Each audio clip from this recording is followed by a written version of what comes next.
कहते हैं भागवत कथा का जो हृदय कहें, हम हृदय कहें तो वो 10वां स्कंद होता है। और जब 10वें स्कंद के अंदर भगवान कृष्ण की लीलाओं का वर्णन होता है और जब रास की बातें आती हैं तो कहते हैं वो साक्षात भगवान श्री कृष्ण का हृदय होता है। और आज हम 10वें स्कंद की तरफ बढ़ेंगे। कथा श्री कृष्ण जन्म महोत्सव तक आज चलेगी, तो मुझे कथा सुनाकर तो आनंद आएगा, आप सभी को सुनकर भी आनंद आना चाहिए। हमारे मन में इतना प्रेम, इतना भाव, इतनी भक्ति होनी चाहिए आज कि हम भी जो कृष्ण जन्म की कथा हो उससे बिल्कुल आविर्भूत होकर अपने अपने घरों को जाएंगे। तो अभी आज कल की जो कथा थी, हमने महाभारत बातें सुनी, किस प्रकार दुर्योधन ने पांडवों के साथ छल किया, द्रौपदी का चीरहरण किया और भगवान कृष्ण ने किस प्रकार आकर के द्रौपदी की लाज बचाई।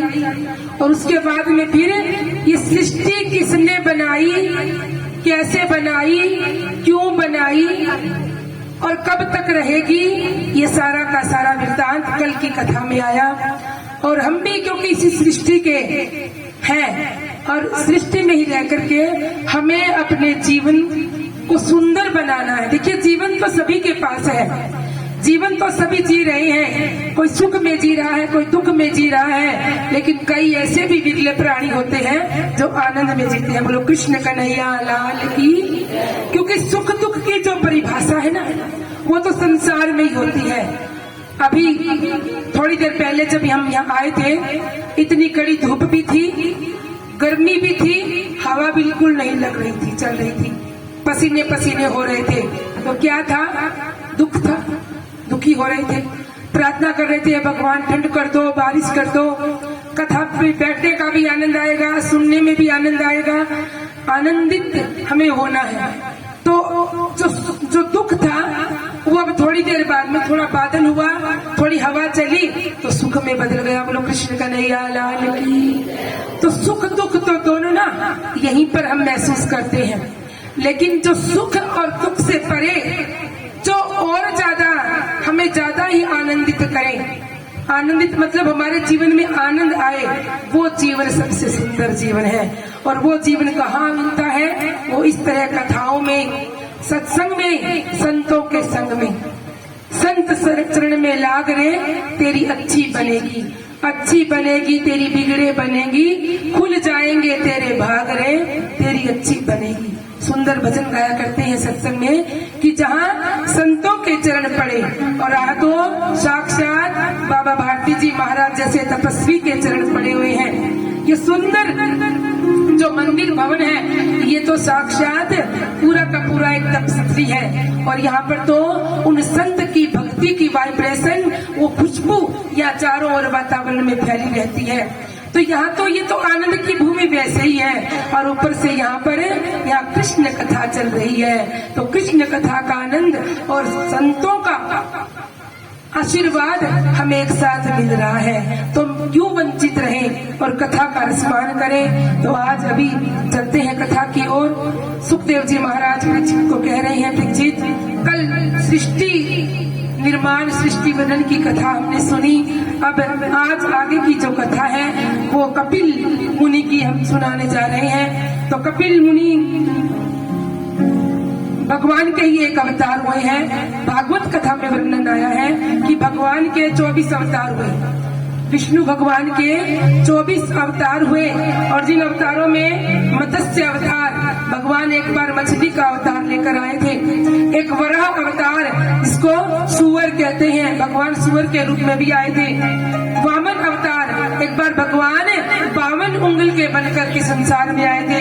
फिर मोहिनी अवतार, फिर परशुराम, फिर हर्ष अवतार, हरि अवतार, फिर कश्यप अवतार, फिर व्यास जी का अवतार हुआ। नारद जी आए, राम के रूप में आए, कृष्ण के रूप में आए, नरसिंह भगवान के रूप में आए। इस प्रकार भगवान 24 अवतारों में बार बार धरती पर आए, क्योंकि जब जब धर्म की बढ़ोतरी होती है, की हानि होती है और अधर्म बढ़ता है, तब तब भगवान को इस धरती पर आना पड़ता है। तो माताओं बहनों भाइयों, 19 में से एक भगवान कपिल का अवतार हुआ और भगवान कपिल सांख्य योग की भक्ति करते हैं। और भगवान कपिल के जो माता पिता हैं कर्दम और देवहूति, मनु और शत्रुपा की पुत्री है और उनका विवाह कर्दम ऋषि के साथ हुआ। और कर्दम का अर्थ होता है कर्दम, जिन्होंने अपनी इंद्रियों का दमन कर दिया वो कर्दम। और कर्दम और देवहूति ने एक बार भगवान से प्रार्थना की, तपस्या की, भक्ति की। और क्योंकि उनके घर में 9 पुत्रियां थी और 9 पुत्रियां कौन थी? नवदा भक्ति। नवदा भक्ति का मतलब 9 प्रकार की भक्ति, स्वर्ण भक्ति, कीर्तन भक्ति, सखा भक्ति, इस प्रकार करके 9 भक्तियों का जिक्र आता है भागवत कथा में। और 9 पुत्रियों के बाद में कर्दम और देवहूति के घर में भगवान कपिल का जन्म होता है। बोलिए कपिल भगवान की। और कपिल भगवान का स्थान बताऊं कहाँ है? कपिल भगवान का स्थान और मंदिर कलकत्ता, पश्चिम बंगाल के पास, पश्चिम बंगाल में कलकत्ता के पास गंगा सागर करके एक जगह है और गंगा सागर में भगवान कपिल का मंदिर है। और वहाँ जब मकर संक्रांति का अवसर होता है तो कहते हैं समुद्र का जल भी कपिल भगवान को प्रणाम करने आता है। 2 किलोमीटर दूर समुद्र से वो मंदिर रहता है, लेकिन जब चंद्रायण आता है मकर संक्रांति के पास, तब वो जल आकर के कपिल मुनि के पैरों को छूकर जाता है। गंगा सागर की यात्रा अभी हम पीछे लेकर गए थे, आपके यहाँ डोबी से भी गए थे मेरे साथ यात्री लोग। और अभी फिर दिसंबर में हमारे गुरुजी भी कलकत्ता गंगा सागर की यात्रा लेकर जा रहे हैं। जिनको गंगा सागर की यात्रा करनी हो हमें बता दीजिएगा, आपकी टिकटें बनवा देंगे जिनको गंगा सागर जाना हो। और हम भी जाते रहते हैं तीर्थ यात्रा के लिए। तो गंगा सागर में कपिल भगवान का स्थान है। और कपिल भगवान की माताजी देवहूति को संसार से बड़ा मोह हो गया और अपने पुत्र से, तो क्योंकि उन्होंने सब महिमा नहीं समझी कि ये कपिल मुनि भगवान के अवतार हैं, वो तो क्योंकि उन्होंने उनको जन्म दिया तो अपना पुत्र ही समझा और पुत्र के मोह में बहुत ज्यादा लीन हुई।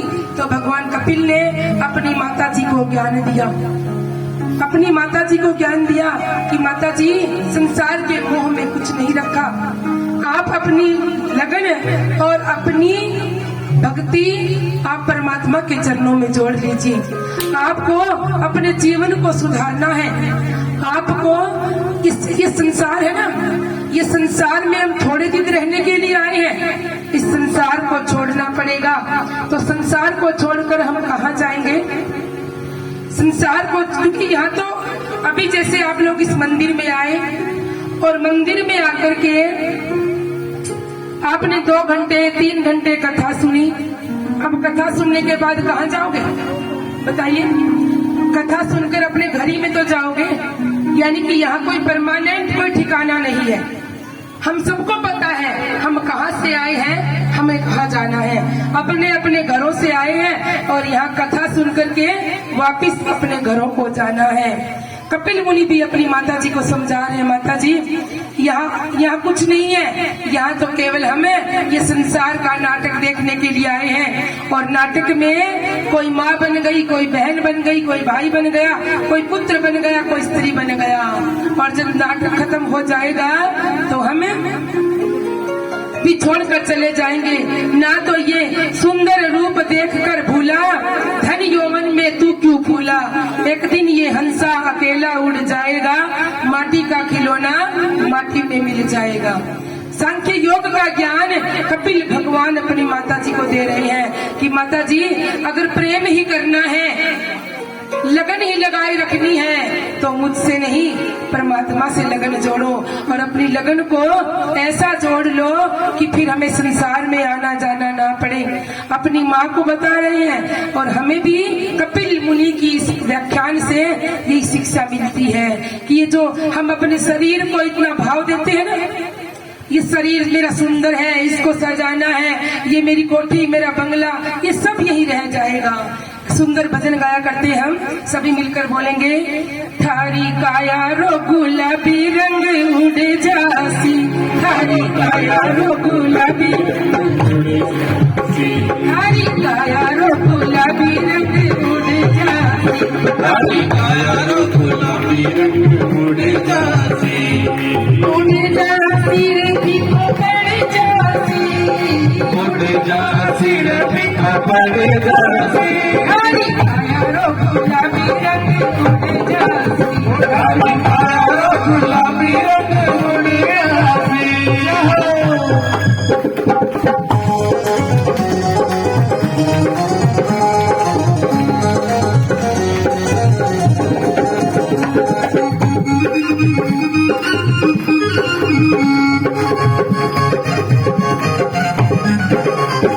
नैन बसे वो पंछी जैसो बसेरो पंछी जैसो मोर भयारे पंछी उड़ जासी हरे भयारे पंछी उड़ जासी हरी काया रो गुलाबी रंग उड़ जासी हरी काया रो गुलाबी रंग उड़ जासी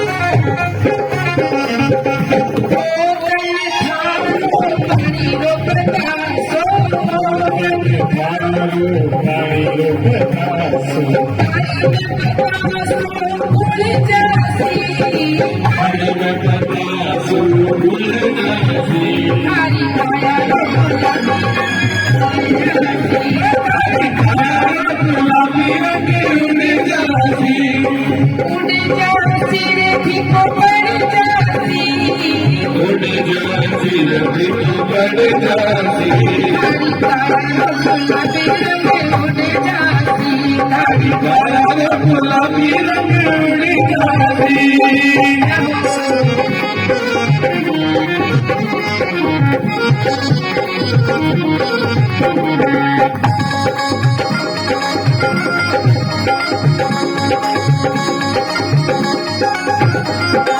हरा हरा रूपड़ा उग गया रे खेत में हरा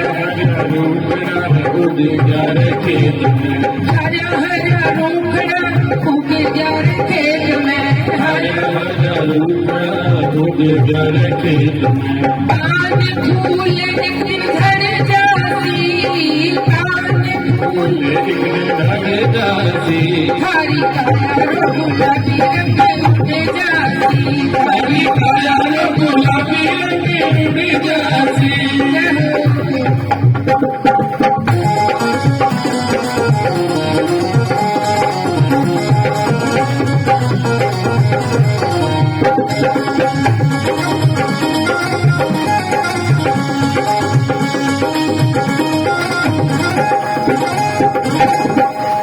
जगत सनी को देख ले रे भाई जगत सनी को देख ले रे भाई जगत सनी को देख ले रे भाई जगत सनी को देख ले रे भाई खेल खत्म होया घर आसी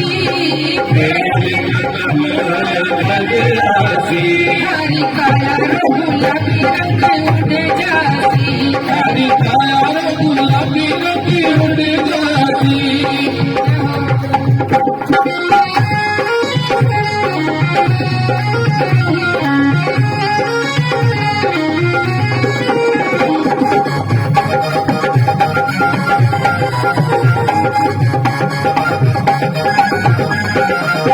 धर्म कमाई कर ले रे भाई धर्म कमाई कर ले रे भाई धर्म कमाई धन सके जासी धर्म कमाई कर सके